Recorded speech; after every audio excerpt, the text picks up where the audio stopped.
Քաղաք Երևան, Մարի 18/1 շենք, 32 բնակարան։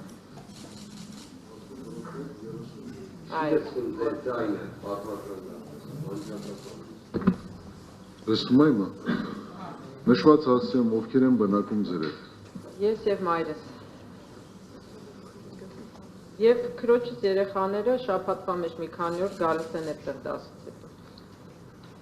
Բարի։ Այո։ Բնականաբար դատանը չի հարցում առողջական վիճակի հետ կապված, աստված չանի, որովհետև գիտենք, որ առողջական վիճակը նորմալ է։ Այո, ընտիր։ Բարի։ Ընտանիքի անդամները դուք եւ ձեր մայրն եք, հա, ճիշտ եմ ասում։ Այո, եւ դասերից հետո քրոջս երեխաները շաբաթվա մեջ մի քանի օր գալիս են մեր տուն, որոնցից ամենամեծը ընդամենը 11 տարեկան է։ Մայրը աշխատում է ձեր։ Չէ, երեխաների խնամքով զբաղվում։ Երեխաների խնամքով զբաղվում։ Այլ անձիկ չեն բնակում այդ հասցեում։ Քանի սենյականոց բնակարան։ 3 սենյակ։ Մի հարցել ձեզ։ Սխալ չընդունեք, հայրը Հայրս մահացել է այնպես։ Հարցում։ Այլ Փաստաբան Արմենակ Մակաշ։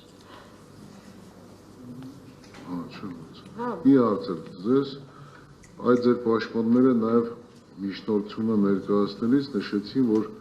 եթե դատանը նպատակահարմար գտնի գրավ,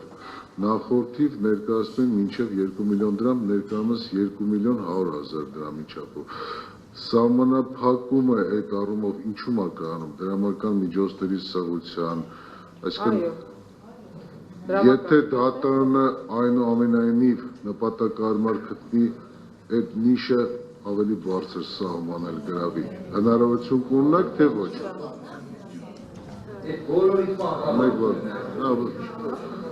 Պարոն Վարդանյան, ձեզ չի ուղղում հարցը։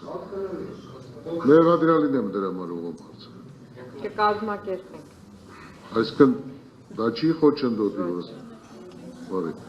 եթե դատանը սահմանափակումներ կիրառի նաև ձեր նկատմամբ, գիտեք, որ պարտավոր կլինեք այդ սահմանափակումները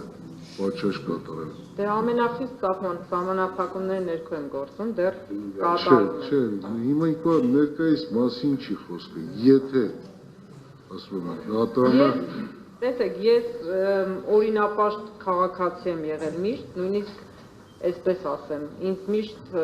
ասել են կոմունիստ, ինչի համար, որ միշտ օրենքները պահող եմ եղել, այնպես որ կարծում եմ այդին վերաբերյալ չի, որ եթե ինչ-որ սահմանափակում դրվի, ես կխախտեմ։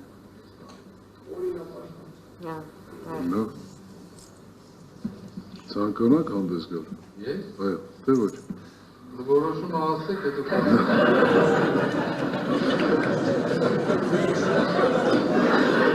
Դա զրություն, այդ հումորը չունեք որևէ բան ավելացնել։ Բարի նստեք։